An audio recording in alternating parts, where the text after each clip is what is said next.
কুয়েতে আর একটা প্রজেক্ট করছে, ফজরের নামাজে মুসল্লি নাই। কুয়েতের এই প্রজেক্ট হচ্ছে marriage project, second marriage project, দ্বিতীয় বিবাহ প্রকল্প।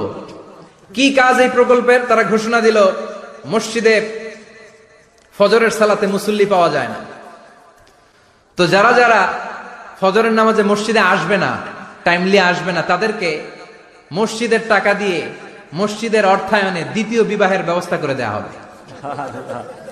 এই ঘোষণা দেওয়ার পর থেকে ওই এলাকার কোন মহিলার তাহাজ্জুদ মিস হয় না। ফজর তো অনেক দূরে, তাহাজ্জুদের সময় থেকে হাজবেন্ডে ডাকা শুরু করে, মসজিদে যাও, তাড়াতাড়ি তাড়াতাড়ি কোথায় যাও, কারণ মসজিদে না গেলে দ্বিতীয় বিয়ে আছে না নাই? সুবহানাল্লাহ কইবেন না?